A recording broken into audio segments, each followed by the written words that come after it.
Good evening, one and all. I hope you're all doing fantastically well as you join us on what is going to be a jam-packed, it wasn't at the start of the day, but now a jam-packed Absolute Football podcast. So thank you for joining us, and I am lucky here to have not a full team yet, but we've got Sam back. Sam, how are you doing this fine evening? I'm not too bad. I'm not going with the evening, though. I'm sticking with the evening. It's a good evening, and I'm very pleased to be back with you both. And are you looking forward to today's busy podcast? Absolutely. Oh, fantastic. And of course, joining us, he's not surveying any Korean movies or using up the cinema tickets this week. He is here with us, Mr. Lucas. How are you this evening, sir? I'm very, very good. Got a couple of days off work after this, so I'm happy. Happy man. Ah, even better. And are you looking forward to this evening's podcast? Absolutely. Sensational. And it is going to be jam-packed, and it is going to be a good evening as we start with Unai Emery. 3, his new Villa. He's been to lots of Villa. Sevilla, which has got the Villa in the end of it. Villarreal. There was another one I saw on Twitter somewhere. And now Aston Villa 3. Manchester United 1. Oh, Sam, how did that make you feel? I was a little surprised. I'm feeling realistic, I think. I'm not too downhearted. I'm trying to be positive on where we've come from to where we are from a Manchester United perspective. But from an Unai Emery Aston Villa perspective, new manager bounce, eh? New manager bounce. They kicked us early on, kicked us very hard early on. 2 early goals is always very, very difficult to come back from. And we were flat, we struggled, and they got the job done. So Aston Villa, not vanilla no more. I thought you were referring to Tyrone Mings because he kicked you all pretty hard. He has a go, doesn't he? He's only doing that now because Zlatan's gone. Zlatan left him well and truly destroyed last time. So it's only because he's in Milan now. He'll have a go at Ronaldo. Yeah, he enjoyed a little tussle. He did enjoy a little tussle. And before we get into the nuts and bolts of the game, Lucas, how did Man United's defeat make you feel? Very happy. I'm a big fan of Unai Emery. I don't think he was right for Arsenal, but I'm happy to see him back. I knew they would win. Oh, I don't know why I didn't predict. I predicted United, didn't I? But I just somehow on the day I was like, Aston Villa are going to win this, and it's not even going to be close. I don't know. Yeah, it's Emery. He knows what he's doing, especially in big games. 4-4-2. I love a good 4-4-2. Can't go wrong. Very pragmatic, and they've got some good players. I said before, Villa have got the best. They've got the best squad outside the top 6. So give them a proper manager. Let's see what they can do. Might be a bit too late this season, but great performance. Yeah, and they've got a bit of dollar behind them as well. People forget they've got a bit of dollar at Aston Villa. And I mean, Sam, what went wrong? I mean, I looked at the Man United lineup, and I mean, I often look at the Man United lineup and think that's not very good, is it? But that's just because I don't like Manchester United, and I don't think you should be very good. But he took a risk with Donny van den Beek and Garnacho as well, and. Is Victor Lindelof a constant at centre back at the minute? No, I think he was forced into a couple of changes because we were a couple of down. Bruno Fernandes was suspended, so that was the kind of forced one. But Donny van der Beek's every time he gets the opportunity, he doesn't take it. You've got that kind of catch-22. He doesn't play enough, so he's kind of not coming into kind of form. But every time he does, you're thinking, I don't know what he does or what he brings. We missed a bit of Bruno creativity up top from what I saw the highlights because they didn't put it on any television. So I haven't seen the full game, which is very rare for a Man United game. Garnacho is exciting, but he's young. He played well in midweek. We're kind of Sancho was ill. Jadon Sancho's ill a lot. Not that he's been brilliant this season, but he's ill a lot. Seriously, get that man a flu jab. He's always ill. Really bad. So yeah, I think. But Lindelof has been in because we've got Varane out. That's the issue. Varane and Martinez are a unit. You take Varane out, you've got a problem. You take Martinez out, you've got a problem because the other option is one Harry Maguire, who while played He played really well against West Ham the week before. We all know what we've seen from him recently. Oh, there we go. And even my the mind's mention had of his enough. name. The mention of his name has destroyed everything. Yeah. And we've got Velas United in the chat. He's not happy about we're going to get the United chat out of the way early. I mean, I'm not sure if you caught it. What's up with Martinez wanting to fight people all the time? Is he giving up on the football and he just wants to fight people now? Is that his bag? Yeah. He's Argentinian. Go for it. He loves it. We love him for it. Keep doing it. We've a bit of fight, bit of aggression. We've been missing that. Everyone's been a bit too nicey. You know, we've been kicked around for a while. So why not let our little 5'9" centre back have a go? He did. He really took out Leon Bailey, who didn't enjoy it very much. And in the chat, I mean, we are, for all of our audio listeners, we are live on Twitch and YouTube, and you can take part of the conversation here. Velas United calling you out, Lucas. Don't you even think about laughing. Would you laugh? Would you laugh at that? But was there anything to laugh from your perspective about the United performance in that game, or do you think it was just well played, Villa? Yeah, I'm going to be fair to United. I think Villa were just, it's an unpredictable game. It's not the best one you want to go into with a manager like that coming into the league. Manager bounce, and on top of that, Emery knows how to play against Man United. Let's be honest, he's got a good record against them. Very good record, yeah. So it's probably the worst possible game United could go into after Europa League as well. So I'm going to be a bit fair to them. I don't think they necessarily played that bad. Sorry, they had a few they were unfortunate with a couple of the goals, to be fair. And I think Ten Hag got the tactics wrong. I think he got the tactics and the lineup wrong, to be honest. I was a little bit confused with, I mean, like, he's a good manager. Let's not get twisted. But he's doing a few things where I'm just like, there's a few games where you're like, you must have seen this team. Anyone can tell you don't play Rashford on the right wing. Like, literally. That was weird, yeah. We've been frustrated for that. Every single person who does it never ever plays well. It doesn't work. He's not a right winger. Just don't play him there.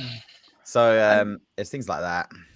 Where's the Turner? You know, Tina Turner out on the wing. Anthony, what's he doing with himself? Tina Turner. I thought you were meaning Hannibal Meshbury then. I was going to say he's on loan at Birmingham, but Tina Turner.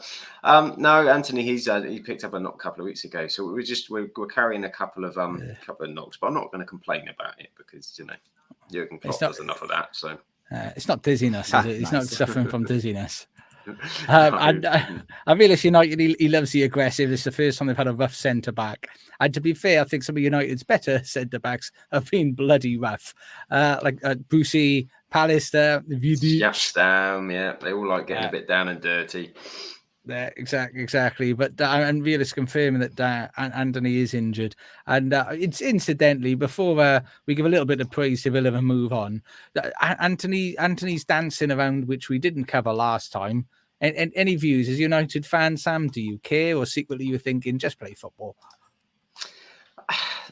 If there's a point to it, I'm kind of with Ten Hag. If there's a point to it, then I'm all on board with it. But if it's for no reason, then yeah, keep it to the training ground. If he does it, gets himself out of something, plays a pass, that's fine. If he's just twirling because he's twirling, then you ask him for trouble. So when he picks up ball in space, spins around, and then kicks it out for a goal kick, you're not down with that. That's not the kind of He made a pretty good he opened up some space for Casemiro. Like I saw it and I was like, I didn't really feel any type of way around it, to be honest. I saw it and I was just like, it's nice to see that. And then he actually did attempt a decent pass. Like if that pass, the weighting was right, Casemiro's in. It's more like, I see what you mean. If he does it and then it's like, and also you kind of need some credit in the bank to kind of do that. Like Ronaldinho would do that and we wouldn't care. He could do that all game and no one would care. Where Anthony hasn't got that credit in the bank. But I'll be fair to him, in that incident, he did slow down the tempo and opened up space for that Casemiro run. He just overhit the pass a bit.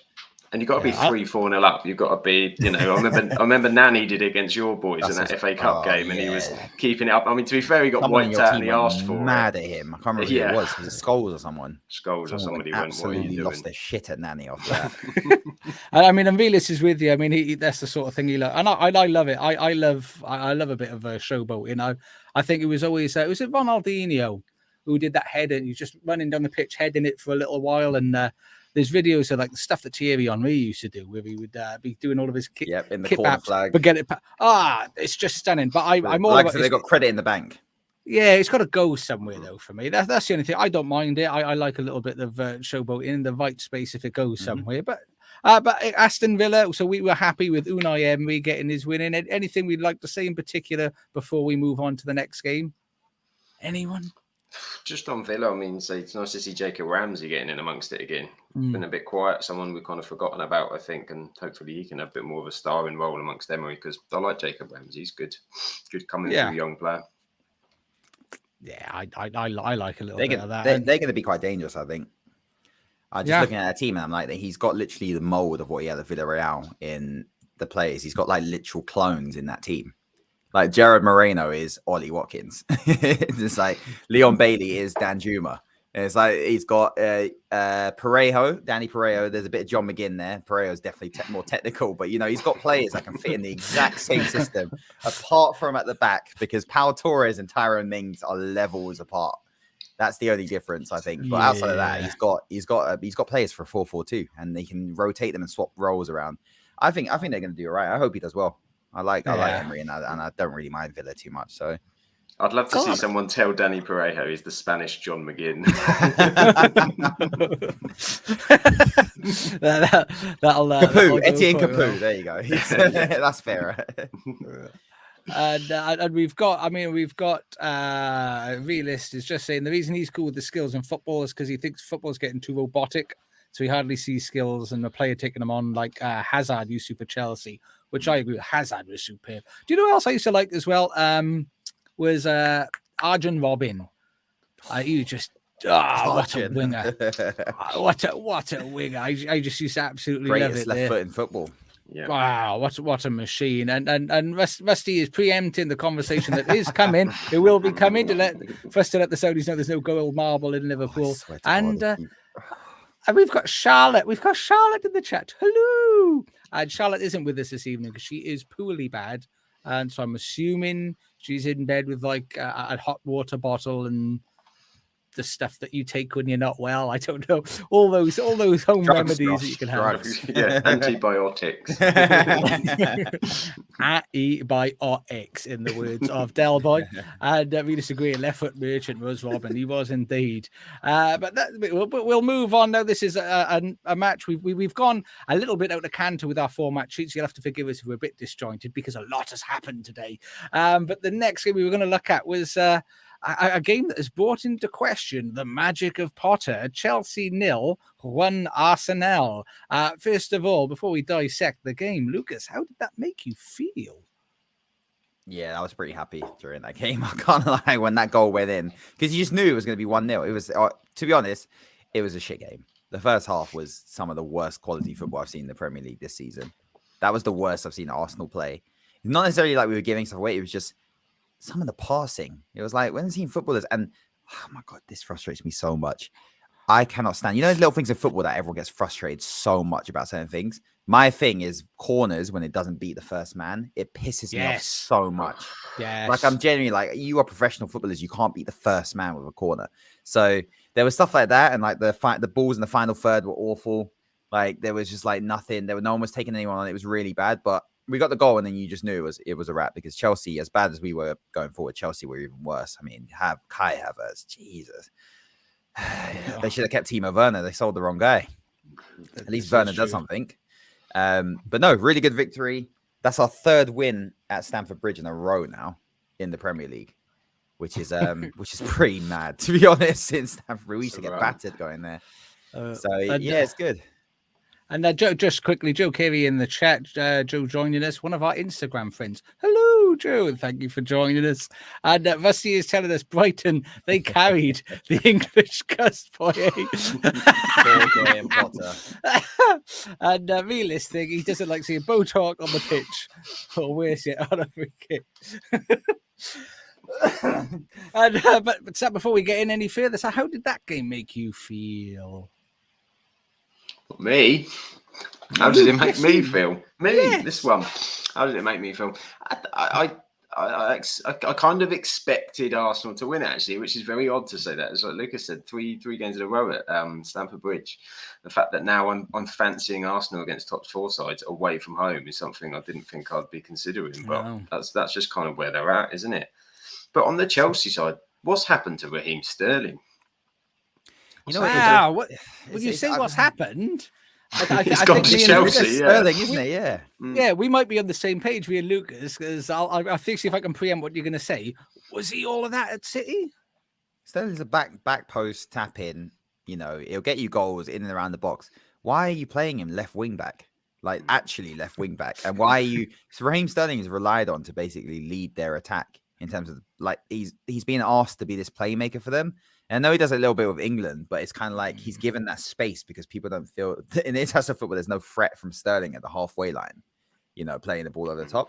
So I don't understand what Graham Potter's doing there. But to be fair, he's only just joined. He hasn't signed one player. He's a good manager, but he'll be fine there with time and money. But Sterling is like, I don't think Sterling is their problem. It's Mount and that guy Havertz. Havertz is it's a messy attack. It's a messy attack, and Aubameyang on top of it, and just thinking, and that must have made you feel good. All the BT adverts. Yeah. I like Aubameyang. Yeah. I don't have any. I don't feel any type of way about Aubameyang, but it's the same thing. Aubameyang's been this his entire career. It's like suddenly teams are expecting Aubameyang to pick up the ball at the halfway line and 1-2 it all the way to the goal. It's never been his game. Just create chances for him and he'll score you goals. But you can't do that when Raheem Sterling, Mason Mount, and Kai Havertz are responsible for all your chance creation.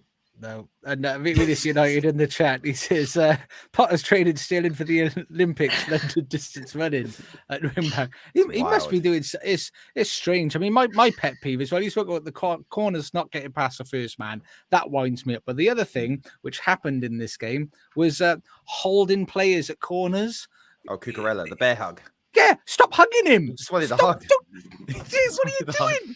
Just don't hug. If you look at where that ball's going, you will be beneficial to have in this game of football. As it was, he was just useless. He was just might as well not been there. He's just having who was he hugging? Look. It was the slow look behind when the ball goes behind and Gabriel touches it, and Cucurella's like just hugging him and slowly looks behind. Who was he hugging as well, incidentally? I was trying to figure. Yeah, I mean, of all the people you want to hug, I'm Martinelli. Yeah, exactly. I hug Martinelli. He looks nice. Zinchenko, he's a good-looking guy. I'd give him a hug. But I just don't get that. Rusty Shackleford. Sterling's never a defender. I keep getting that wrong all the time. Needs to be cast in the land. And also, Joe Carey in the chat for one of our audio listeners. You can join us live on Twitch and YouTube. The atmosphere is better at us at the moment. Even the celebrations, people are saying we're overreacting, but he sees it as passion, which is what Chelsea don't have. Some fighting words. They do have Champions Leagues though, so we better be careful insulting Chelsea because it always ends up being there. I need the Champions League, guys. but do you think Potter is? Messi's responding. The hug is called the Maguire Special. He even hugged the Greek police. I like it. There's still part of him still over there, I think.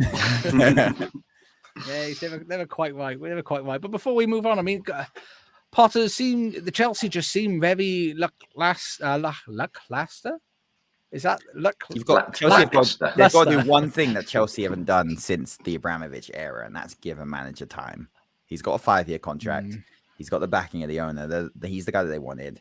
Chelsea fans are going to have to switch because they're used to, in a way, they're almost like Madrid, Munich, in that they have no attachment to managers whatsoever of any of the top clubs. It's literally you come, win as a trophy, you stop winning those trophies, you piss off. Yeah. Whereas now they actually have to, be patient with a rebuild. But listen, if they finish below, they don't finish in a European spot, it wouldn't surprise me if Todd Bowley just goes, well, sorry. Do you know what? There was something. This will shock you. And before I gave my point, Joe Carey is agreeing with you that yes, Chelsea always come back to haunt Arsenal in one way, shape, or form. But I was listening to TalkSport this evening, and Andy Townsend was on, and he said something I think I might agree with, which was very bizarre about Graham Potter. He said the thing that if you watch the top managers like Emery, Klopp, Pep. Who are the other ones? Conte. They're very passionate on the sideline, and when things don't go right, they get angry. They blame their team. I mean, Klopp's a good one for calling us crap when we perform crap. Conte's very good at that as well. Mourinho. He always calls us crap. I love it. I love it when he calls us out. Is this before or after he blames the rain? Depends how heavy it's raining, doesn't it? But it was because Brendan Rodgers never did it. He was always like, oh well, we played really well. It's just the other team. And Potter's a lot of that where he's too happy coach, to accept that they've not done well. He's not a traditional manager. He's a very good coach. Yeah, and that's just what I think. I think he needs to sort that out a little bit. Is just be a bit more assertive. Don't accept failure. You're Chelsea. Don't accept. They were just the better team again today. Be angry and pissy and throw a wobbler. Rusty thinks FC Todd will back him because he likes the long-term project. Which Rusty, I'm assuming. I think Rusty's American, isn't he? Or based in the US, so he'll know better than us. Realist is pointing out my first mistake was listening or watching Talk Sport. That's a very valid point, but it's on in the car automatically. They had a couple good takes. I can't remember what it is. Maybe they're actually. I can't remember. I think it was Jermaine Pennant or something the other day, and I saw her on Twitter, and then instantly you see TalkSport, and you're like, "What is this bullshit?" And I read that, I was like, It's hit and miss. I actually agree with that. But then you flip over and you got Jamie O'Hara and Gabby Agbonglahor. That's what happens. That was it. Jermaine Pennant said he doesn't think PK is one of the greats, and I agree with that. That's fair. Actually, we've got enough topics as it is. That's a very, very good point. I was like, okay. And we've got, and Joe was asking if we're talking about Potter or Arteta. Now, I think Arteta does get passionate. However, you've got a technical box, mate. Stay in the technical box. You don't need to be on the pitch in front of the other manager over here. Technical box. Every manager stays. Oh, I tell you what, if I'd have to backhand him, he's driving me crazy. It is cheating. Let's be honest, it is cheating because you are putting pressure on the refereeing team. It's intimidating as well. It depends, maybe not from Arteta, but it is cheating. You're influencing the decision by doing that. So I get why people are pissed off that he's allowed to do that, not without any reprimand. Exactly. Because people get very upset when Klopp intimidates the fourth official. Keep the same energy. That scares the crap out of me, by the way. Though. Terrifying, man. but moving on from things that scare the crap out of me to a result that just amazed me. Leeds won a game, 4-3 against Bournemouth. And Sam, how did this game make you feel? It made me feel like there were goals. There were goals. Nearly a double desi. Nearly a double desi, I know. If we had a couple of more minutes, Bournemouth would have got back for a double desi, I reckon. But no, 3-1 up, weren't they? They were Bournemouth, and then they got kicked in the cherries. 4-3 to Leeds. I wrote that one down. That was an earlier. Did you know that? Came to me over lunch. No, I mean, to be fair, I thought it could have been a cricket score in the first half. Bournemouth were absolutely dominating all over them. Leeds defensively are. While they've got the win, I think it's papering over a lot of cracks. Defensive on a couple of the goals, they were just free men. They didn't really know where they were supposed to be in the middle. And so coming back from 3-1, you've got to enjoy it. But all it does, I think, is paper over some of Leeds' cracks. Jesse Marsh will be relieved of the last few weeks, I think. It's bought him a little bit more time, but I think that's all it's done. He is dicing with death, isn't he? And I mean, Lucas, did you catch any of that game? And if so, how did that make you feel? Yeah, those are two teams I don't follow very closely. I'll just put it that way. But I saw a match of the day. I do like Jesse Marsh. There is something likable about him. So I don't really care about Leeds. I don't dislike them. I don't like them. It's just, they're just there. They're another one that's just there with some good pedigree in league. But they've got a couple good players. That Somerville guy is pretty sick. Yeah. So is that winger, what's his name? Is he Icelandic? And Rodrigo's decent. He'll pop him with a few goals. So yeah, Somerville's quality. And we're yet to see Nonto, but obviously as football manager players, I'm sure we all are aware of Wilfred Nonto. Yeah. So yeah. But... And I also love a player called Cock as well. It's just the child in me is just elated with that. They've got some phenomenal, and some of us every time he plays. He's Crescencio Somerville. Just sounds like a Greek god or That's something. Crescencio and Willie Nonto, Robin Koch. There, It's just good, isn't it? The child in you just starts laughing, isn't it? It does. It is magic. I mean, I like Leeds for nostalgia being in the Premier League. Yeah, I agree with that. Bournemouth, I don't go. Come on, they're another one. They're on the direct, Norwich, aren't they? Yeah, they're in the Norwich school of yo-yos, and it's getting boring now. Bournemouth. And I think Realist in the chat, he just needs some gone. I'm assuming he's referring to Leeds, but you're a Man United fan, so I'm going to take that with a pinch of salt. But yeah, it was like you said, Sam. I think you summed it up lovely. Papered over some serious cracks because they are in a little bit of trouble otherwise. And I'm getting caught up in the chat at the moment. I just see Liverpool every time Liverpool pop up is distracting me. So Rusty Shack for Liverpool going to get brought and by our favourite FM goat, Special K. Oh, we're coming to that. In fact, we're there. We are here. It is. We're going to talk about Spurs 1, Liverpool 2. Woo-hoo. And obviously, I'll give you my opinion in a moment. But I mean, Sam, as how did that one make you feel? It was coming. Liverpool were going to pick a result up, weren't they? And Tottenham and Conte at the minute, it just he's negative. It's rubbing off on them and the fan base. Everything around Tottenham seems very negative at the minute. He's getting angry as well, isn't he? He's getting angry. He had a pop at Klopp, didn't he, in the old post conference as well. Slapped the ball out of your goalkeeping coach's hand. He did. It's just magic. I love that. Yeah, he cracks me up, does Conte. He really does. But no, you needed a result, didn't you? After Leeds, you had to get some kind of result, get something on the board. And I'm sure we'll come to Eric Dyer and the fact he clearly had. He had a bet on the double Salah, didn't he? I mean, what's that header all about? I think I saw someone who was watching the game. I think in a watch long, he's a professional footballer. He's a professional footballer with what was a very basic header, and it came off the side of his shoulder through to Salah, and then that's it, isn't it? Salah through on goal is. Would you have someone? Would you have anybody else in that position? Guaranteed goal, yeah. Probably not. Haaland maybe, but it's touch and go. Okay. And ask him. I'd ask him over. Going to have a chat. How did that make him feel? He was disappointed again.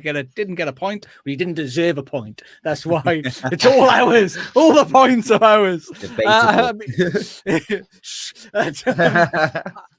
For a period of the game, I thought we did very well for a period, and then survived. And that's sort of what we needed. And what surprised me was it didn't surprise me. It saddened me. It was our first away win of the season, which I hadn't.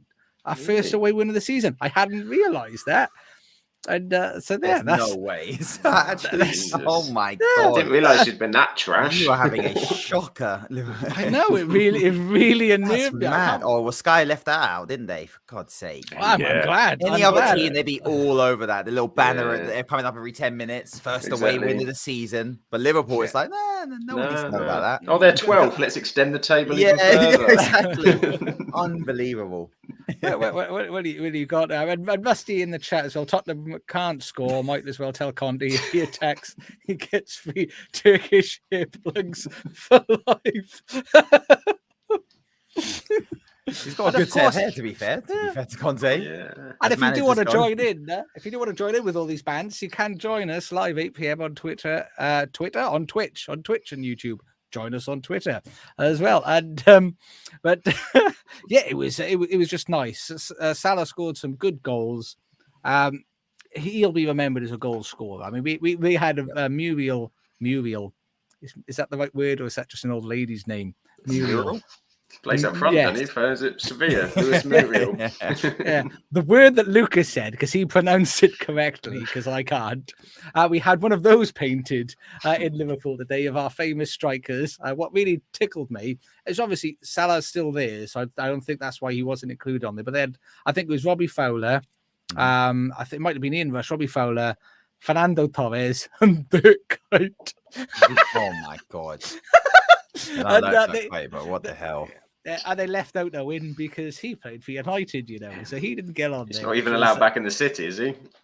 He's not allowed in ours either. He only played for United when he was finished. To be fair to him, he was pretty crap when he played for them. That it just doesn't matter. He just did it. But this brings us on to summarize the game.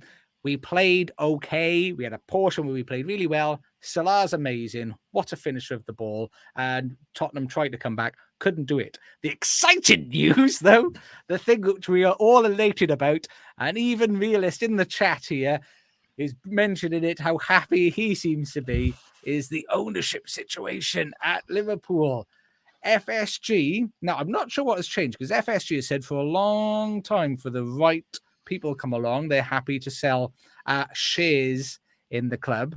But today it's become a little bit more formalized. Apparently, they prepared a sales pitch to sell the club, like you need to sell Liverpool. But they have put this documentation together. Goldman Sachs are on retainer for a sale of it. And the first opinion we'll bring up is obviously Realist is saying, don't upset me. If Liverpool get any decent ownership, it's not looking good for the rest of the league.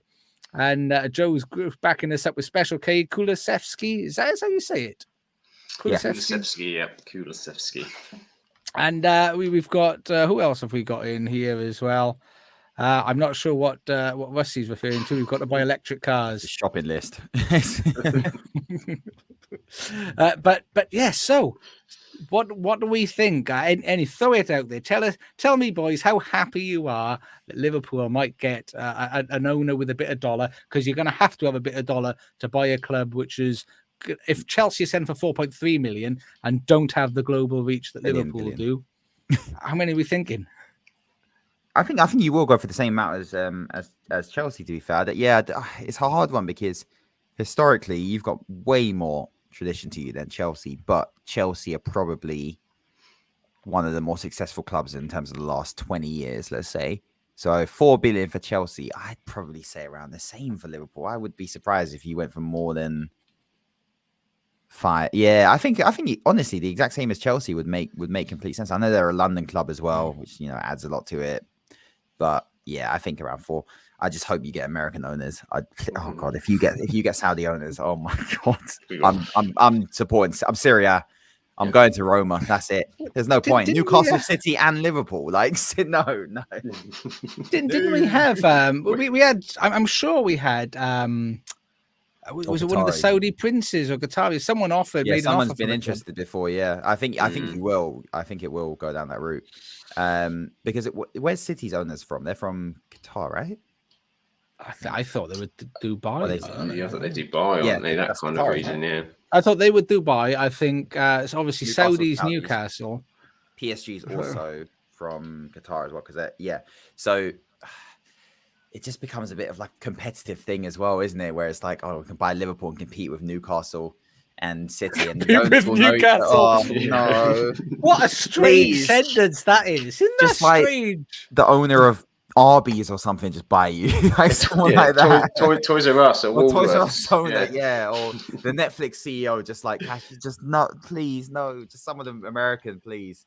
Yeah, but it's gonna be bad. I mean, if you do, let's be honest, this is the perfect time to sell Liverpool, because if we look at it, you're on a downward trajectory. Klopp is, you say what you want about Klopp and how you've been performing this year. He's made some mistakes, but he's also, I think, keeping that team. You've been overachieving for years. He's keeping that team competitive. You get rid of Klopp, add to the fact you've got the oldest average squad in the Premier League, I think. So you've got an aging squad, you've got no assets. We spoke about this last time. You've got no one you can just suddenly sell for 60, 70, 80 million. Aging squad, and you're not going to spend money to refresh the squad, so you need new owners. I think it's a perfect time to sell, because a new owner will come in, 250 million, or whatever it is, 200 million, sell a couple players and refresh it. I'm just praying, just American owners, please. Eskimo versus say maybe the Spotify owner decides to move from Arsenal. To be fair, nah, I don't know. That was all about getting Spotify's bloody share price up, so I don't think he actually wants to buy a football club. And Sam, as a United fan, how do you feel about the potential of Liverpool being purchased by someone maybe, hopefully, willing to spend money?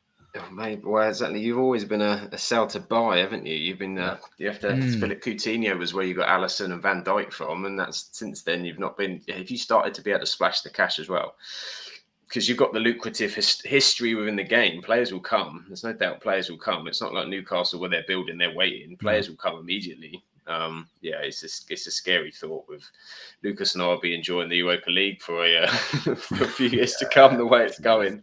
Maybe the Glazers sell United and then they'll have enough money to go and buy you, and then you can have a lovely time together. But do you know what? They spend loads of money, though, the Glazers. And the benefit we've got is we've literally just got our stadium all sorted.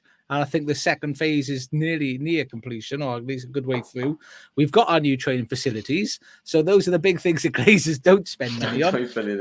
They spend money on players. So I would have a bit of that. And Rusty in the chat saying the FSG saw the price of Bellingham. We're like, nope. No, thank you. Oh, it just looks so bad. I can just see it happening. I think you are going to get owners from the Middle East, and they're going to install. They're going to follow the same model that's worked at Man City, is working at Newcastle now, and PSG. And they're going to install proper director of football, have a bit of this money, proper training ground, everything. And it's like, and Liverpool. But can you imagine? Is the thing not going to be though? Do you not think the thing's going to be that everyone is then going to follow the same? At the minute, you had City, and at the time when they did it, they jumped miles ahead of it. Chelsea did it; they jumped miles ahead. Then City came and they did more. Newcastle are coming and maybe going to do more. Liverpool then come and do more. You're then going to have what you've got now. You're just going to separate from the rest of the league. It'll still be, rather than you'll have like Liverpool in a bubble on itself. The bubble, we've got our Super League, haven't we? This is the Super League. Just step in and step in further away. Happening, yeah. It's just United will react to it eventually. They go, and they'll, the minute United are, someone big comes in for that. Same with Arsenal. They'll all have to sort of fight, and it will just be the same, but just a gap. Why are you trying to piss on my chips? Because we don't. I mean, you're going onto an island where other people already live. This is an uninhabited island. Also, I get why United fans are pissed off. They've been begging for this for ages, and for Liverpool to come out of nowhere and then sell. And that's it's a kick. And like I said, we've got such a good starting point. Like I said, that the training ground is done. We've got like a totally modern, up-to-date training facility.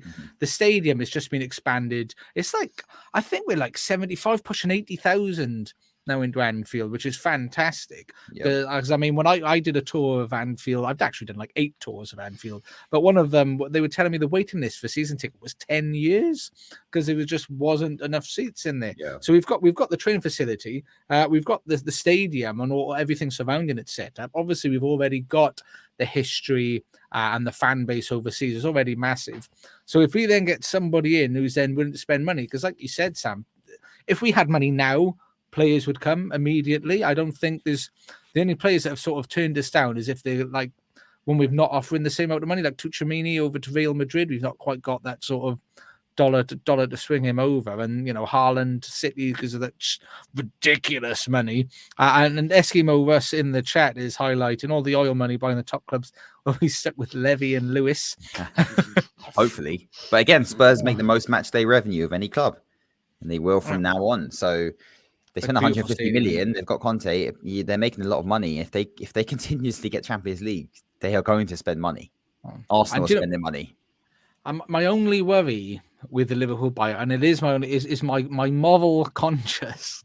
If we get bought by one of the countries which I'm not a fan of, which has a sort of questionable human rights situation, I'm going to struggle with that and that is my one thing with sports washing and this type of investment is, as a fan, like Newcastle fans were with especially with Saudi, you put in a horrible situation, which is your club. You can't not support your club because they're your club. What are you going to do? And I mean, it's the same reason I got sympathy with Man City fans, with Newcastle fans, because you're not in control of who owns your club. And I mean, you can see with Newcastle how long it took. They were stuck with Mike Ashley in that situation. And I think they might have been a little bit vocal about wanting him out. I mean, there's been a Glazers out brigade for like, 12, 13? They came in pretty much. Yeah. Well, whenever United start losing. It's more United fans. They started. There was a new club started originally, wasn't it? FC United Manchester was the beginning. That was the start when they joined. So you can see, as fans, we're not in control of who owns our club, and you're going to support your club regardless. You're not going to stop supporting your club because of something that happens. So that'll be hard. That'll be difficult. But Eskimo versus not bringing in trophies at Spurs, which is what they want.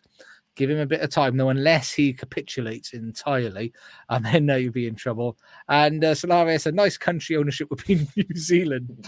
That would be such a Liverpool thing to do, though. They get this random billionaire from New Zealand to buy the club. It would be. It wouldn't surprise me. No, but I think it's inevitable this moment. You'll get a proper sugar daddy. If you're selling, and it's majority shares, it's the same situation that happened at Arsenal after David Dean. It wasn't a wholesale sale. It was KSE came in, And then in 2016, they got full ownership of the club. So it depends how big they are. But even then, they can start pumping money in, depending on how many shares are being sold. So your future looks bright, doesn't it? It's exciting. It's. Do you know what I think being a Liverpool fan is one of the most painful things in my life over my lifetime. I think through the 90s and the noughties, that was just horrific. It was horrible. We've had a little spell of like 4 years with Klopp because it took him a bit of time to get it. But this little window, it's been going nicely, and now it's at the minute it's been a little bit downward trajectory. So it'll be really nice to get a little bit of impetus and something nice to happen. And Solaris is classic franchise ownership with Liverpool. Buy for 300 million, build it up and sell it for 3 billion. And it is. If you think about it that way, they spent 300 million on the club. Even if you look at the level of investment that they've put in, because buying players, they've almost net zero. They spent a couple of hundred mil, which over the lifetime they've had the club isn't a huge amount of money. But say they've net spend 400 million on players, net spend roughly. So, that takes you up to sort of 7. They've spent, about 200 million on the stadium and the training facility. So that's only 900 million. That amount of money that they make off that's money that's worth doing. And Rusty, I hope the owner does Cowboys, but nope, I don't. Or LeBron James. LeBron James has got a stake in the club. Maybe it's LeBron James is the secret buyer. No, don't stop trying to piss on my chips. Let me have a nice time and take it from one. Lakers. Yeah, they're going to move us. We'll move you down to London, and but a team which is on the verge of potential new ownership to a team with recently new ownership. Southampton being destroyed by Newcastle 4-1, and as a consequence, Hassan Hootel losing his job. Lucas, how did that make you feel? I think it's time we said goodbye to Southampton for a bit, to be honest. I used to like them a lot, but when they were Liverpool's feeder club. But I think they've had a good run, but they're just there now. So it's time to give up that spot to someone else. But I do like Hassan Hootel. I thought I like managers who play 4-4-2. I'm just biased. Any manager is still keeping the 4-4-2 train going. I do but I think he's a good manager. He'll probably get a job at another Premier League club if he wants to stay here. But it was inevitable. I just don't know how much of their situation is down to him. I was looking on Twitter trying to find it, and then I couldn't be asked to research it too much. But they said he spent 60 million in the summer, or he's bought a few players in that just aren't suitable. Like he bought that kid from City and just spent money in the wrong areas. They haven't got a striker. But I mean, they've sold it. How many years have Southampton sold their best players or their goal scorer, their primary goal threat? Every year they sell their best player. So they got Theo Walcott. What do you want? For the second time, yeah. Well, there's some dodgy players in there. I mean, Sam, how did that make you feel? Do you think that was the right move for Southampton? I'm kind of with Lucas. I don't think it's Ralph. I don't think Hassan is the issue. The squad is massively the issue. I mean, the type of football that Ralph wants to play is kind of it's Klopp. It's that high pressing. It's that it's almost like what's the name? Ranić style, should I say? The guy that we had. That's it. The old Gingerwish. When he's in the classroom, he's fine as long as he's not on the pitch. But it was that kind of style. It just didn't fit what they had. As you said, like Danny Ings went, didn't he? They couldn't get Danny Ings to stay. Their best player last year was at Livramento, out injured for 12 months. Broja back to Chelsea. They brought Adam Armstrong in, who's just Shane Long 2.0. I don't think he's even as good as Shane Long. And that was 17 million from Blackburn. They sold Van Dijk to Mane to Liverpool. Lallana. And I don't think the youngsters they've been producing in recent years from the academy have had the same kind of effect as some of the other ones that they've had as well. So it's just they are James Ward-Prowse. That's it. That's all Southampton are. So I watched them a few weeks ago, and they're just kind of devoid of so much quality. It's unbelievable. And the goals they conceded to Newcastle. I mean, Almiron, as Lucas will be well sure, he's on a phenomenal run. But the goal that he scored, what the defender was doing, trying to place a tackle in, just summed everything up. So they were going to make a change. They have to make a change, but they're linked with Nathan Jones, isn't it? Is their heavy favourite. They've been open to talk to him. Oh my God! Which is just telling you they're preparing for the Championship, I think. Just get it's in the chat now. Just get Sean Dyche. Yeah, well, I was going to say. I said that at work today, and this guy's a Southampton fan said, "Why not Sean Dyche? He doesn't fit the philosophy." I had to ask him, "What is the philosophy?" So I said, "What philosophy? philosophy?" So, what is the philosophy? Surely get Rory Delapy and Peter Crouch and Sean Dyche 4-4-2. Drives you crazy. But we got in the chat. Rusty is saying, "R.I.P. the good Ralph," and Eskimo Wrestling is a good job for Mr. Dyche. Solaris, it's the big Sam, little Sam combo. Ooh, and Rusty's agreeing somebody's got to stop being cowards. I'll stop being like cowards for our audio viewers, audio listeners. Stop being cowards and hire Daishi. And Joe, what's our thoughts on Grease Jones or Nathan Jones, the Luton manager? I know nothing of this guy. Madness. He had a spell. He was at Luton and then he went to Stoke and failed miserably. I think he had 4 wins or something in 36 games or so, and then he went back to Luton. He seems like one of those managers where a single club works for him. You know, a bit like Dyche and Burnley, or you used to have Stoke, what's his name, Tony Pulis, that kind of thing. So how he adjusts to Southampton, but. I mean, we were always saying, Shah will be saying, I'm sure if she was here, give the lower league managers a chance. So, yeah, I like English that. And Spanish. Oh, there's a bonus. English and Spanish, fair play. It's English and Spanish. No, they'll probably end up getting another because all these Champions League managers are suddenly just flying to the Prem to the teams in the bottom half for some reason. Exactly. I'd be gone, mate. I'd be in Spain. I'd be taking over rid of AL from old Emerys when he left. Too much. Why we don't see more of that, incidentally? More English managers managing abroad or Gary players Neville playing abroad. And Moyes were the Gary last. Neville and David Moyes didn't do well for everyone else. They ruined it for every English manager. They've ruined it now. What was that? Valencia and Sociedad. Yeah. Well, you also had as bad as Neville. You didn't have Chris Coleman at I believe it feels Sociedad as well. That was a random appointment on that one. So random, isn't it? He was late for one game. I'm sure he was late for the actual game because he said his washing machine flooded out his basement. I was the one which I think was code for God, I'm hungover. But well done, Newcastle. Newcastle are on a stormer. Top 4, do we think? Are they the third at the moment? They've got the joint best offensive record in the Premier League at the moment. I worry they're going to spend as well because they're ahead of the project and they're going to go, maybe actually we're ahead of where we're at and we'll go and get Champions League this year. Yep. And we're not seeing anything of Alexander Isak yet either when he comes back fit. No. You know, that's another arrow to throw in. Surely Miguel Almiron isn't going to carry this all season, but St. Maximin hasn't even been playing. St. Maximin's been playing. Maximin's back this week. It's mad. I agree. I think in Jan, if they're still around that position, I think inevitably they were going to spend anyway. They'll get 2 players in Jan, probably, knowing them. If they get another like quality signing like Bruno Grimash or something like that, another winger and maybe another fullback. Why couldn't it happen? I mean, they're better than Chelsea and United at the moment. So why couldn't it happen? They're better than Spurs, let's be honest. So, if they sign Bellingham, I'm going to lose my shit. Can you imagine? This is going to be a problem. If they get Champions League this year, oh my God. Neymar, summer. Just do it. Neymar. Save Neymar from PSG. Just bring him. Exactly that. I'd be happy with that. But, we'll move on. There's lots to cover this evening. So what we'll do, we shall do a brief International League update, I think, now, before we then go into the Champions League. Because if we go through this slightly quicker than normal, then we might have more time. But we're going to start off with La Liga. La Liga. Come, Sam. Tell us what's happened. La Liga.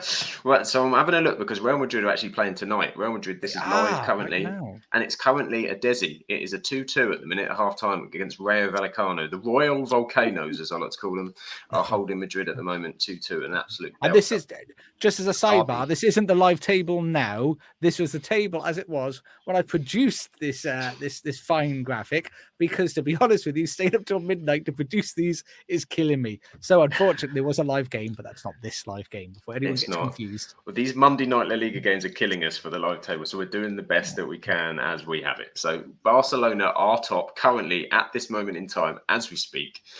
They flew back to the top of La Liga, beating Almeria with goals from Ousmane Dembele and Frenkie de Jong. They are now, say, defensively, phenomenal record. 4 goals only so far conceded. 10 clean sheets in the league so far. They're well on the way to heading a defensive record in La Liga. On top of that, it was also Gerard Piqué's last game. So Gerard Piqué bowed out. They brought him off as a substitute with 5 minutes to go. So 667 appearances, 52 goals, 102 caps for Spain. His honour list reads 1 World Cup, 1 European Championships, 4 Champions Leagues, 8 La Liga titles, a Premier League, technically, 7 Copa del Reys, 3 European Super Cups, 2 FIFA Club World Cups, 6 Spanish Super Cups, and a partridge in a pear tree. That was Gerard Piqué's career in a nutshell. It's not a bad trophy cabinet, to be fair. No, we all need to play in teams with Messi. It does help. Messi, Iniesta, and Xavi are not a bad trio to have. On top of that, we had Atletico Madrid. They lost further ground on the top 2 as they drew with lowly Espanyol. Well, Betis remained 4th with a draw against the retirement village of Sevilla. While Osasuna are surprising everybody in 5th place with their 3rd win in 4 matches away at Celta Vigo. With he got a double from Shimmy Avila. What a lovely name, Shimmy Avila. A shimmy, he scored twice. As they move into 5th place. So keep an eye on them. At the bottom, Elche continue to be the dog's breakfast. They're still yet to have a win, a single game, as they lost to Real Valladolid. And then there was a belting game. Say a belting game. If you look at the score, you wouldn't have looked any further. But Cadiz in 19th drew 0-0 away at Getafe with an astonishing injury time. 3 sendings off in injury time for 3 separate incidents, which was absolutely phenomenal. The first, a free kick as he was coming through. The second was a bit of naughty chat after the foul, to be fair, so it was linked.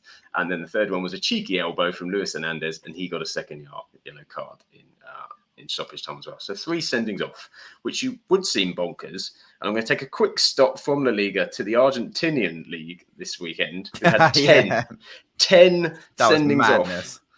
10 That's basically a fight. That's a scrap. Absolute ludicrous. And they had to stop the game because you can't have any less than 7 players on the pitch. And the best bit is that referee, ladies and gentlemen, is going to the World Cup. So keep your eyes peeled for Mr. Tello. If he gets bullshit. So if he gets England-Wales, we're in trouble. That would be fine. Of La Liga. / Argentina. I did in the chat. Newcastle will beat Barca in Joe's opinion. Right now? Right now, I would quite possibly right now. Good game. And Rusty's telling us that PK's got more European Cups than Arsenal, which is very true. He does. But we'll move on. While we're giving Arsenal a bit of a shoe-in, let's move on to Serie A with Lucas. How was the Serie A this greatest league in the world football right now? No, it was, but Napoli are just cheating at the moment. So Napoli continue their invincible run with a win over Atlanta away from home, which is not an easy place to go to. But yeah, Victor Osimhen scores again. Would you take him at United, Sam? Yeah. I think he's coming to the Prem. I think it's United or Chelsea, but I'm leaning more towards Chelsea. I'd be Liverpool, mate. We'll have all good players. Any good players in any league. And Special K. yeah, you can get him. But Juve also with a win over Inter Milan. Juve, that's their 5th win on the bounce in the league now. They are pretty much coming back. And we all laughed about it. Also, the Allegri was finished. But let's be real and let's be fair to Juventus. They've had no Federico Chiesa, arguably their best player. They've had no Pogba, arguably their 2nd best player. They've had no Di Maria, arguably their 3rd best player. Chiellini, probably their 4th best player, best defender they sold in the summer. So, how many teams are missing their 3 best players out of injury and actually have a good start? Chiesa and Di Maria are both back now, and Pogba's obviously back in the new year. So, of course, they'll be on top form, probably top of the league by the time we draw them in the Europa League, but that's a story for another day. But Juve, yes, are coming back. Inter slipping up again. I think Napoli are the ones to beat, let's be honest. No one's been able to do it just yet. Milan and Inter just dropping points. Milan with a 2-1 win, but they got a red card. They're looking a bit shaky at the moment. I know they've been suffering from injuries. Roma dropping points to Lazio. Those two, again, aren't really consistent. Juve, if they continue their form, they'll get closer, I think. But at the moment, it's Napoli and Milan. But Napoli are just about edging it. But as they always do, they do drop off a bit in Jan. And with a good Champions League run as well, potentially. But they look good. They look very good in that league. They're scoring some very good goals as well. And they came from behind as well, which is what I quite liked in the Atalanta game. Yeah. Within about 4 minutes. Straight away, yeah. You're like, no, what are you doing? Early in Serie A as well. It's ridiculous. Like, there's so many goals in the first 20 minutes, and then there's loads in like 80 to 95. It's so weird, that league. But yeah, it's good. Oh, good times, good times. And next up, we're moving from Serie A to the Bundesliga, which is there was a lot of good goals. It's normal now. Yeah, Back to normal. normality is resumed. Yeah, but it was unfortunately. I mean, the glaring omission is Union Berlin are no longer at the top, and they've had by their manager's own admission. They've had a bit of a bad run, but they lost in spectacular form this weekend. So really, quite spectacularly.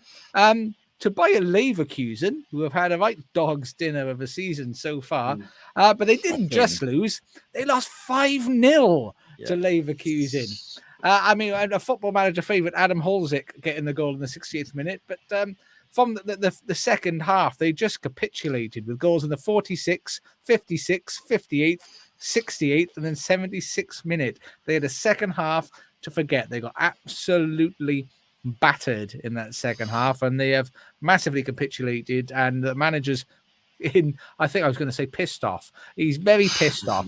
I think is based on his after the game comments, and just said we just gave the game away. They just gave the game away and fell apart, and it was very, very sad to see. But yes, as you'll notice, Bayern Munich, they do come back at the top by beating Hertha. However, as we mentioned last week, Eric Choupo-Moting, he's bagging in 2 goals this week. How this is happening, I don't know. This man's had a complete resurgence. I think he's something like 7 goals in 6 games now for Bayern Munich this season. I mean, people are honestly saying he's replacement for Lewandowski, which is just absolutely mental. I just don't get it. And then Dortmund won 3-0 against Barca. Leipzig won 3-1 against Hoffenheim.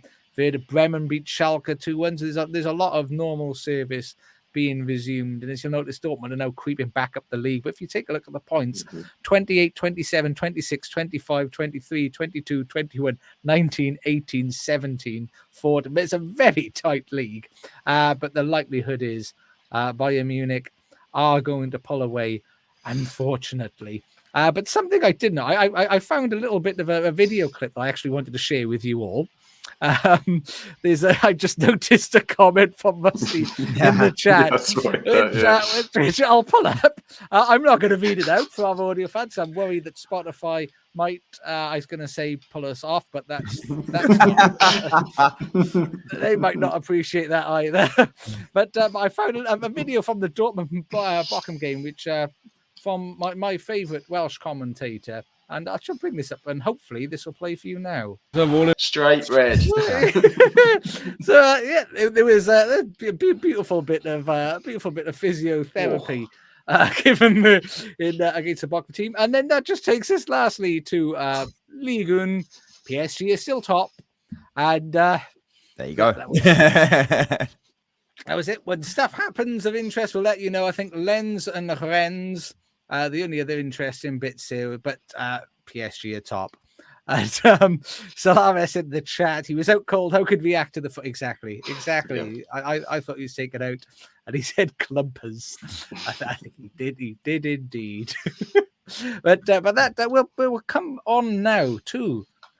The champions. I was going to sing it then, and then I changed my mind before we get there. Now, obviously, this happened today. We haven't had time to pull any graphics or anything up yet, but we'll run through all of the fixtures. I'm assuming this is all of the fixtures, and then obviously we'll focus on which ones we think will be the most interesting. Which, starting off most interesting, a final from, I want to say, 3 years ago. PSG Bayern Munich as the first game. And then AC Milan, Tottenham Hotspur, Club Brugge versus Benfica. I was going to say who's going to watch that. That's terribly unfair to those two teams. The next one is Borussia Dortmund and Chelsea. Then the most horrible draw is Liverpool Real Madrid, Eintracht Frankfurt, Napoli, and of course, Man City get the nice draw of Leipzig at the moment, and then Inter Milan and Porto. So for you chaps, which is, I'll come to you first, Sam, which is the standout fixture for you out of that one? There's two, isn't there? Real Madrid, Liverpool, and Paris Saint-Germain versus Bayern Munich. I mean, that's just ridiculous, isn't it? That's kind of semi-final stuff, really.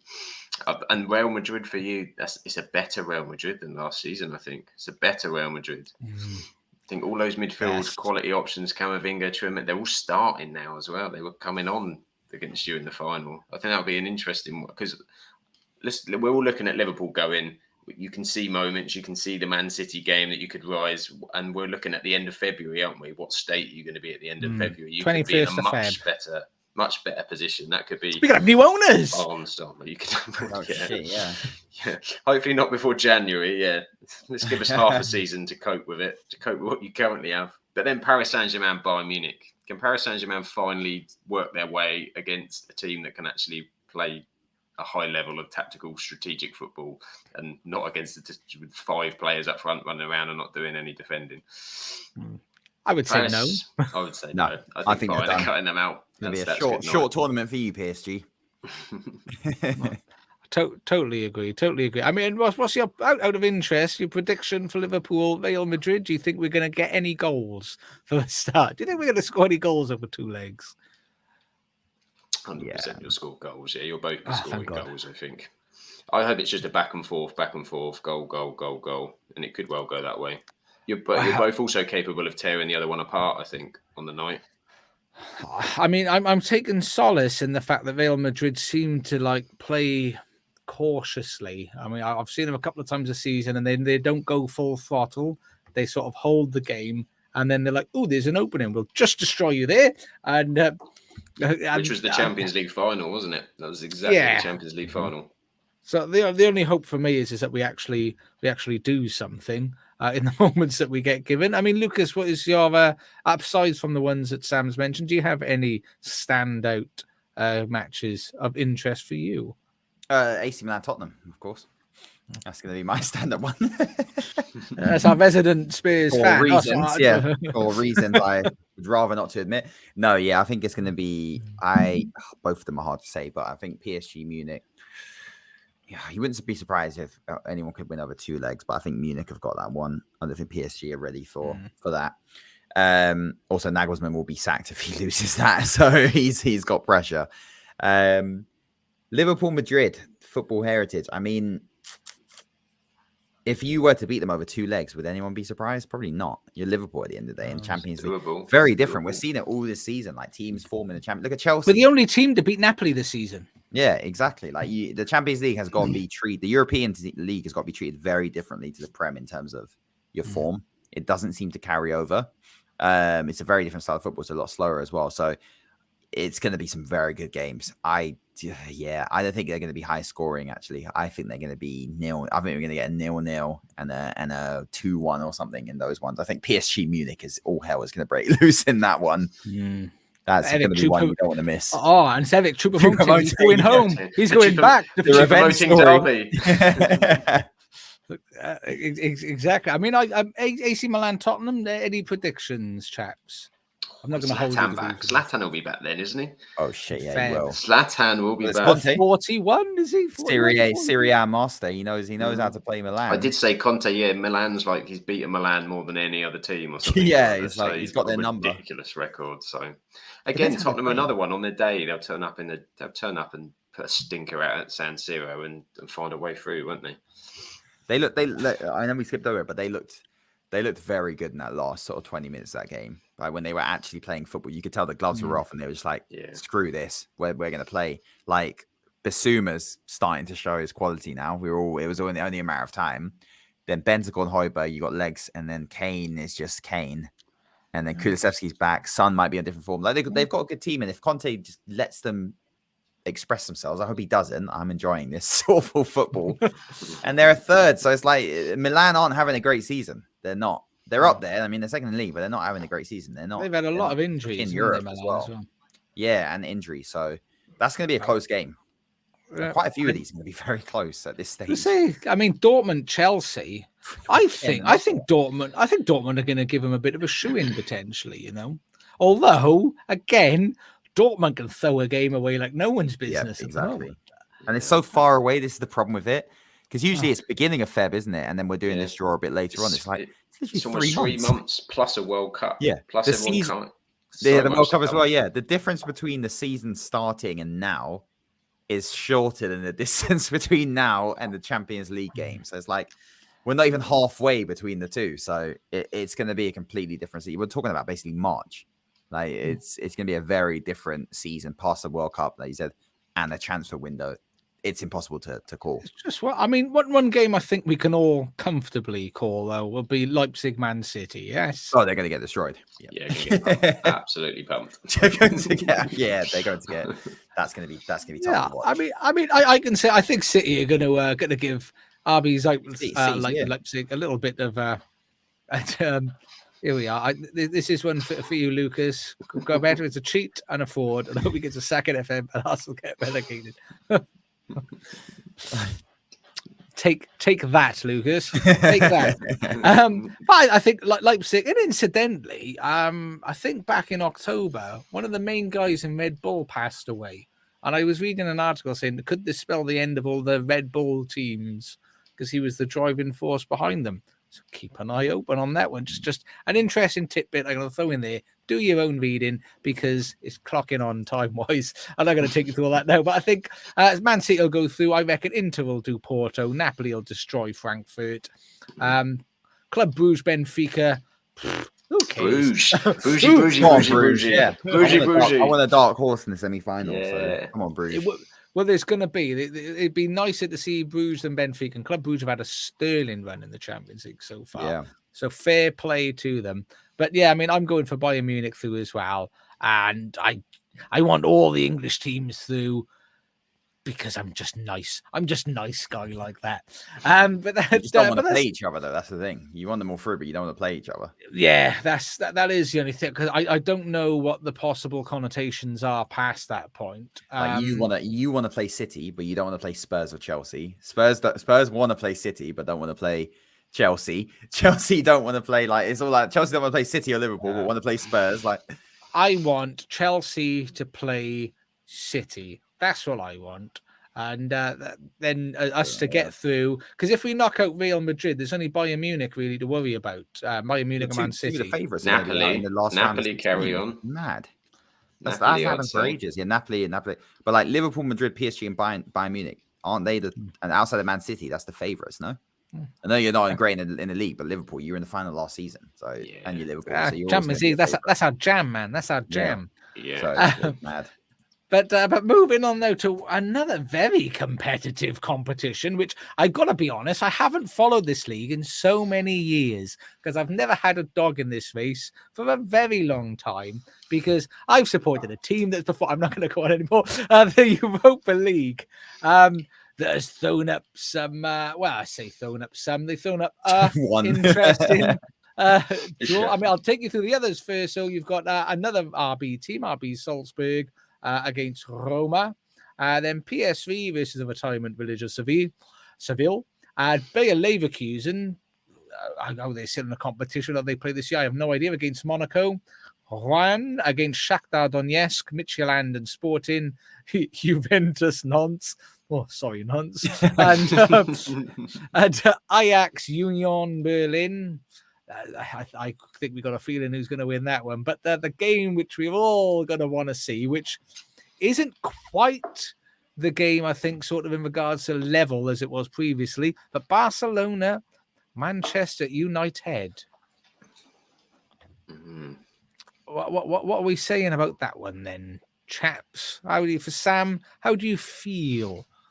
To be fair, I'm excited to have a tie that I'm excited about because the Europa League so far has been terrible. It's been terrible. It's a Thursday night. It faffs up your weekend, sort of, where you've got to play late on a Sunday or every single blooming week. We've played FC Sheriff and Ammonia Nicosia, and we still couldn't even come top because we lost the first game to Real Sociedad. That was the only time I gave a monkeys was the last 20 minutes the other night. So it's to have the name of Barcelona and to have a little sort of, why not? Why not? It'll be a bit fun. As you say, it's not the Barcelona of old. The last time we played Barcelona was only 4 years ago and we got absolutely pumped.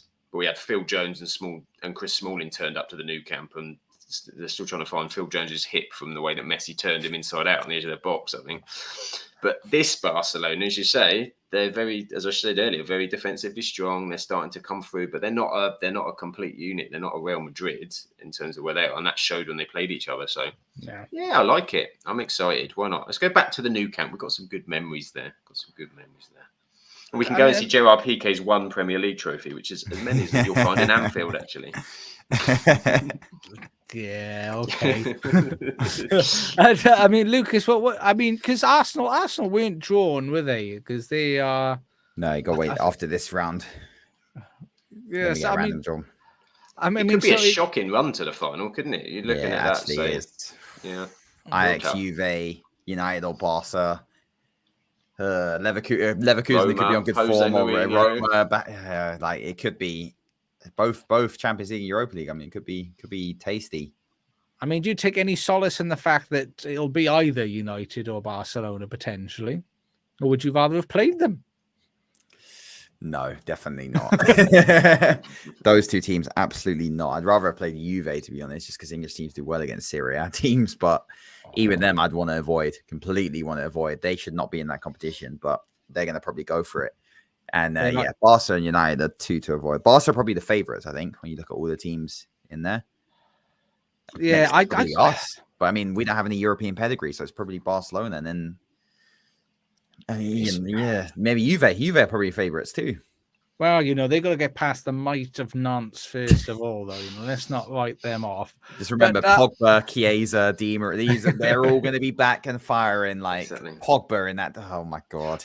I can just see it. If we somehow snuck past Barcelona, you've got Pogba revenge. You've got Roma and Mourinho. I've been slagging Sevilla off all season. They're waiting there as well. Everyone wants to Xabi Alonso, Arsenal. There's just too much. You're surrounded by enemies. I think it'll be such a tight game because Barcelona, from what I've seen of them, they're not pulling up any trees. I don't think Xavi is not good. He's not a good manager. He can't figure out what to do with his team. He can't make all these midfielders click. They've got a lot of quality, and he can't seem to make it work. And I mean, as we said the other week, who would have thought that managing in Saudi Arabia league wasn't the right preparation for Barcelona? Didn't give you the skills to transfer to La Liga, but look what Inter did to them twice. Like let's be honest, Man United, Inter are probably they're better at the moment, but they're not a significantly better side than Man United. They've just got some significantly better players, but you've got Casemiro, you've got good players in your team, and you've got a better manager. 100% you do. Yeah, who also has been to European finals. And the only thing that I think, I mean, because Man United can be let down by the fact that their players just don't play very well sometimes, just for reasons. You decide to have off days, and Barcelona just haven't been Barcelona. I think they're top of that league by the virtue of the fact that they're Barcelona in that league. It's inevitable, isn't it? Yeah, I think it's very interesting. It is very interesting indeed, and I might actually watch a Europa League game for that. Although I'd have to pay BT, so maybe not. But it'll be very interesting times, and of course, Lucas is looking forward to playing Man United, and then when they beat Man United, they're having to play Juventus. I do not want to go anywhere near Man United in the European competition. That's no, thank you. No, thank you. That is a shame, but that I think that takes us. Unfortunately, we haven't got Charlotte with us. She is poorly bad this evening, so we're not going to have a lower league segment, unfortunately. But perhaps if she's feeling well enough, we might cover that on the Light Bite this week. But this brings us through now to our final segment, which is our predictor tables, which I thoroughly enjoyed this week. If I just bring this bad boy up here for one and all to see. And the graphics being updated. We've even got names written on there just for clarity, just in case you can't tell whose handsome face belongs to who. But so last week we had the Forest Brentford game, which I'll break this down for you because this was fun. Sam, Charlotte, and Lucas all thought Brentford were going to win this. Everyone apart from me. I thought it was going to be a draw, and there we are. I picked up the point there. And Everton, Leicester. Sam thought it was going to be a draw. Lucas thought it'd be a draw. Charlotte went for Everton. I don't like Everton. I thought it'd be Leicester. And it was Leicester. And then West Ham Palace. Sam went for the Hammers. Lucas went for the draw. Charlotte went for the Hammers. I like Vieira. I went for Palace. It was Palace. And then the last game was Leeds, Bournemouth. Sam went for Leeds. Lucas went for Leeds. Charlotte went for a draw. I went for Leeds. It was Leeds. So as you will have noticed, it was a fabulous week for Ayas. I got them all right. The first time anybody has had a clean sweep. And the rest of you, just shame on you. You disappointed me, you boys. And Charlotte didn't get a point, unfortunately. And you two only got one. So at the moment, I am leading the way on 11 points. And 11 is higher than 7. So that puts me ahead of Ducks. That I was going to try and do the maths, but I thought, oh my God, is it 5 or 4? I can't figure out the difference. So I'll just say it's higher than 7.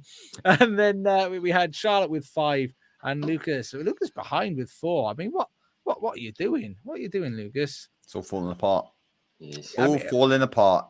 I mean, the Juventus of the prediction tally, though. We all know that, there's some strength to come in the new year. Josh is the Union Berlin. Bayern are coming. But the thing is that you slag off Almirani as a game. You slag off Nunes, he scores a goal. It's a superpower. It's just not the player. They end up playing well. Apart from Kai Havertz, he's the only one who has beaten the curse, which just goes to show how bad he is at football. But he has scored a goal, though, the other game. But speaking of Kai Havertz, that takes us to our first prediction. Our first game we're going to look at, Newcastle versus Chelsea. Sam, which direction are you going in, Newcastle or Chelsea? Newcastle on a roll. Lovely. Newcastle. And Lucas, which direction are you going in? Draw. Is that because you didn't want to say Newcastle and Chelsea I'm at the bottom of the table? I just thought with your superpower, you'd say Newcastle and then Chelsea would get a win. I thought I was strategic. But I will, of course, go for Newcastle because they are the better team. Sorry, Chelsea fans. The next game we're going to look at is the man. I can't remember the manager's name now. The new guy at Brighton. Is it De Zerbi? Yep. De Zerbi at Brighton or Unai Emerys Aston Villa. Sam, which way are you going at? Brighton or Villa? I'm going to go Brighton. I think Emery only works at home. And Lucas, where do you think Emery works? Are you going for Brighton or Villa? Oh, that is a tough one, isn't it? I'm going to go for a draw. I think Emery's going to do a full-on stinker here and just go for the 0-0. It is a horrible game to predict, but I'm going to have faith in Unai. I'm going to go for a Villa victory.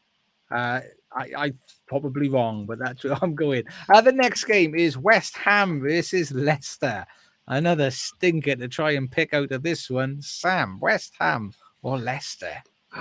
West Ham keep messing up, don't they? They messed up again at the weekend. They don't. Leicester, Maddison seems to be on a one-man crusade to make the World Cup, doesn't he? So I'm going to go with James Maddison's Leicester. Oh, and Lucas, which way are you going to?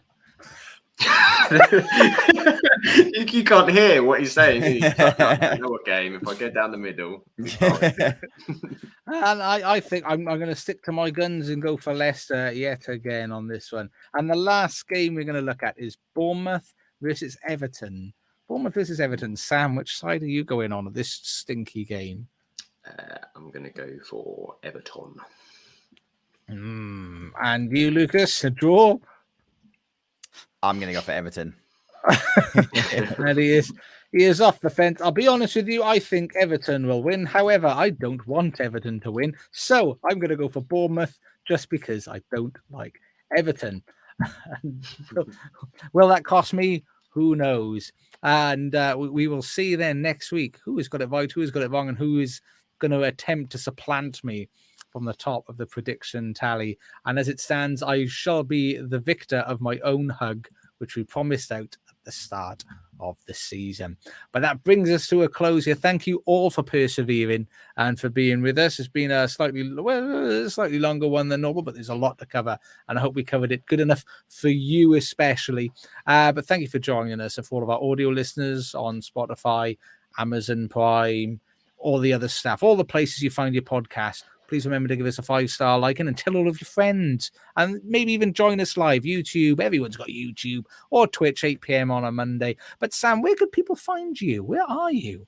You can find me in a lot of places as Up the FN Ducks. That's on YouTube, that's on Twitter, that's on TikTok, the whole shebang. You can find me wherever. Just type it in. You'll find it. We'll put his home address in the description. You can follow him from home to work. And Lucas, where can people find you? Find me on Twitch, Crab Dribble, streaming Football Manager this week, when they finally release the bloody game, that is. But yeah, I'll be live tomorrow. I've got the day off work tomorrow and Wednesday, so I will be playing video games all day, every day. That's it. What a life. What a life. Great. And I am I'm FMFO official everywhere. Anywhere you want to look, outside, inside, on the label inside your jersey, FMFO official. Search me there and find us. And of course, feel free to interact with the podcast directly. We are at Absolute Ball Pod on Twitter, Absolute Football Podcast _ on Instagram. And if you've already found us on Twitch and YouTube, here we are. Hello. And thank you for joining us very much, people. I hope you've had a good evening. Hopefully we'll catch you next time.